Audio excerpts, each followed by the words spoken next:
Here's a proof unlike any that we have done before. It's asking us to prove something a little bit different, that angle B is not congruent to angle E.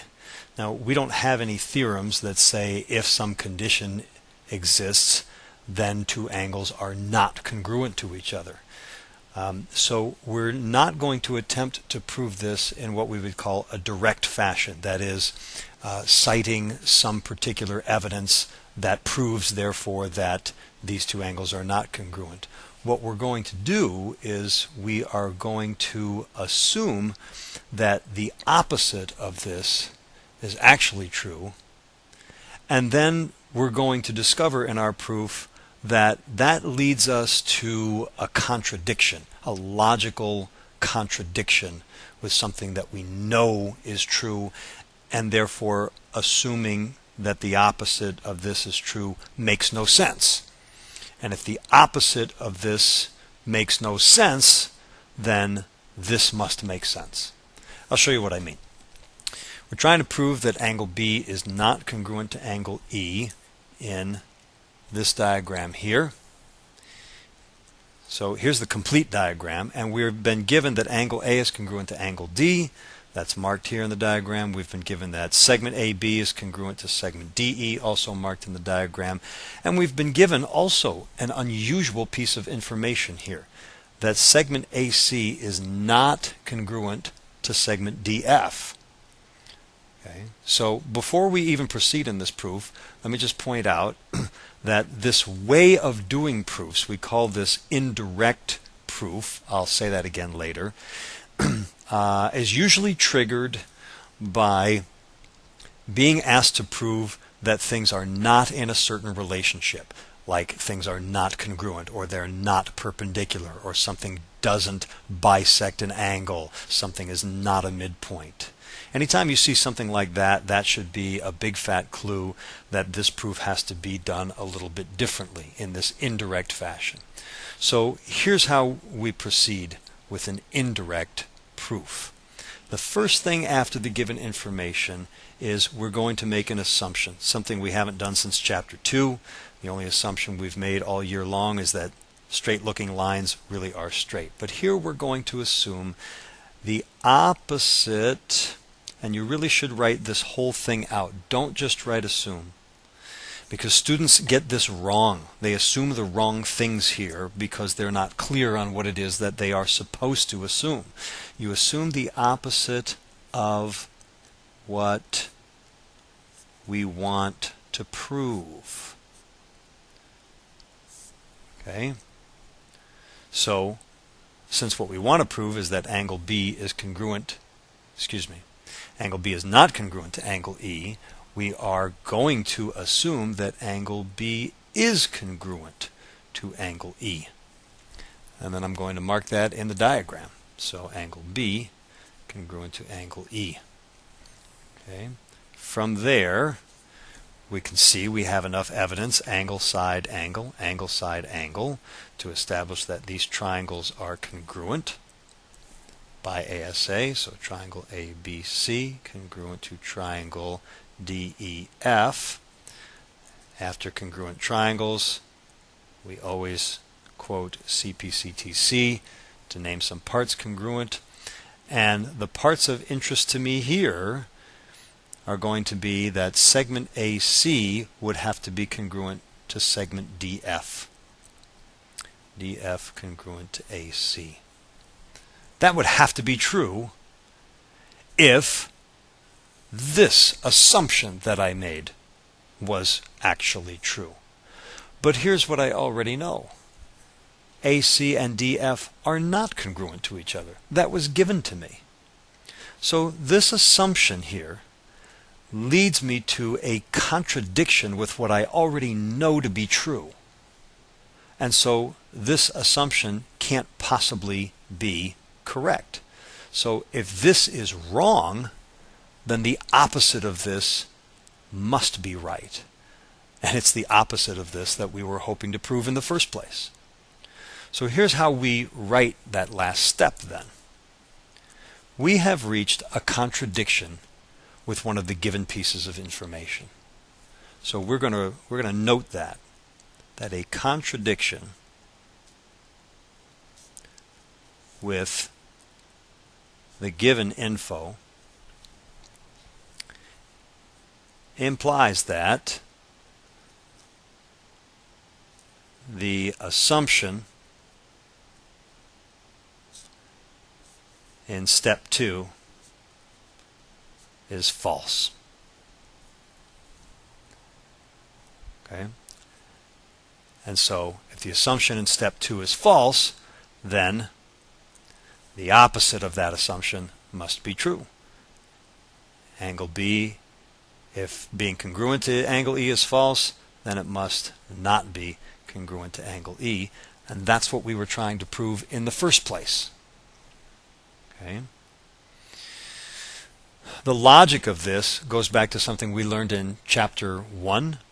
We called it contrapositive reasoning. Suppose you are trying to prove that something is not true. Move that down. You're trying to prove that something is not true. Okay. Yeah. So assume the opposite of what we're trying to prove.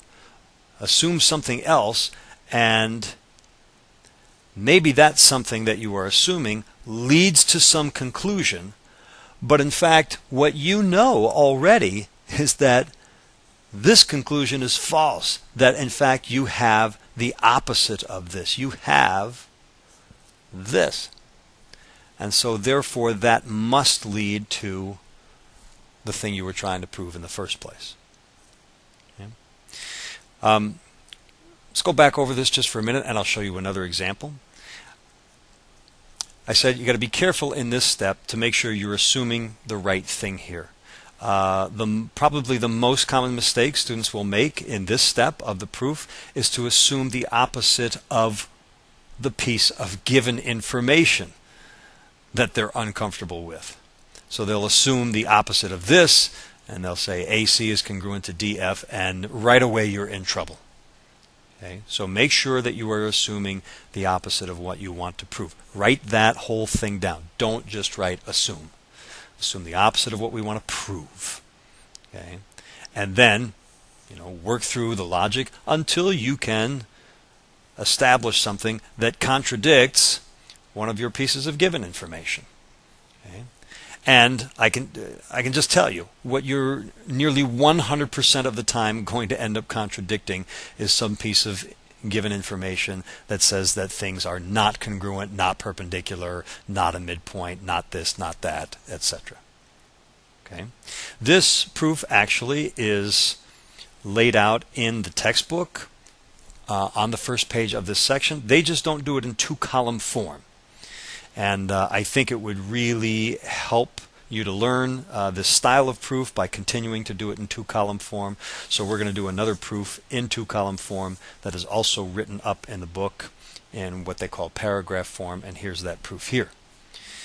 Again, what we're trying to prove is that some relationship does not exist, that ray RS does not bisect angle PRQ. We've been given 2 pieces of information, and one of those pieces of information is also, again, that some relationship does not exist. So our first step is going to be to assume the opposite of what we want to prove. What we want to prove is that RS does not bisect angle PRQ, so we will assume that ray RS bisects angle PRQ. Okay? And bisecting, of course, leads to, in this case, congruent angles, because we're bisecting an angle. All right, so we're bisecting angle PRQ. I'll number those 2 angles 1 and 2 in the diagram. Angle 1 congruent to angle 2. Okay. Let's see, we have perpendicular lines given to us here also. Perpendicular lines give us congruent right angles. I'll number those angles 3 and 4. Angle 3 congruent to angle 4. And reflexively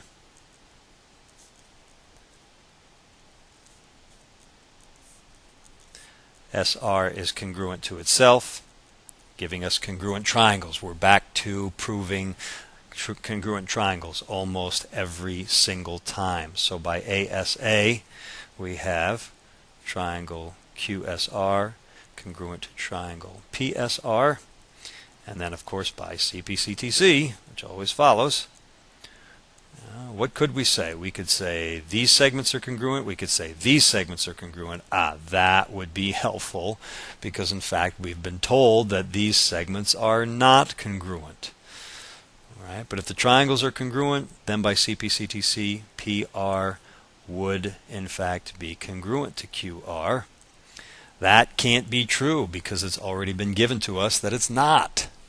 So we have reached a contradiction. And so the last step in the proof then is that a contradiction with the given information implies that our assumption in step 2 was false. And so then we state the opposite of that assumption, which is the thing we were trying to prove after all, that RS does not bisect angle PRQ. Again, this proof is written out in paragraph form in the book. If it helps to read it in that fashion, go ahead, but I think probably these 2-column forms will be more helpful and instructive. So you have how many homework problems? 11, 12, 13, 14. You've got 4 homework problems out of this section. They are all proofs. Yes, they're all proofs. 11, 12, 13, 14. 14 is a little bit tricky. I wouldn't worry about it too much. I am going to post all the solutions online. You should look them up. And I will say this in closing. This style of proof, what we call indirect proof or proof by indirection or proof by contradiction, I am not ever going to tell you on a quiz or a test, do this proof by indirection. You will have to recognize when you need to take that approach. Fortunately, the clue is rather obvious. Once again, it's when what you are trying to prove is that some relationship does not exist. That should be a dead giveaway that, okay, you need to begin your proof by assuming the opposite of that thing and then trying to establish a contradiction with one of the pieces of given information. I don't think there's ever going to be a proof by indirection where there isn't that fairly obvious clue in both what you're trying to prove and in the given information. So again, look up all the answers. I'll have them all posted online. I think you'll be fine for the quiz. Last little bit here, there's a blue box on the top of page 212 in the textbook that again kind of summarizes and outlines what we've been talking about, but in a little bit different fashion. Step number 1 says list the possibilities for the conclusion. You don't need to do that. Step number 2 in this indirect proof procedure, assume that the opposite of what we're trying to prove is actually correct. So again, if you're trying to prove that something's not a midpoint, assume the negation or the opposite of that. Assume that it is a midpoint. Then just do your proof as normal until you get to a contradiction. The book says you'll get a contradiction either with a piece of given information or theoretically you could reach a contradiction with some theorem, definition, or other known facts, something we already know to be true. I can tell you, I don't think that's going to happen, that case B, in any of the proofs you do in the homework or on my quizzes and tests. I have seen it happen in my own work, but in the work you're going to receive, you can pretty much count on always being able to achieve a contradiction with the given information. Okay, so good luck on the homework, and we'll see you back in class tomorrow.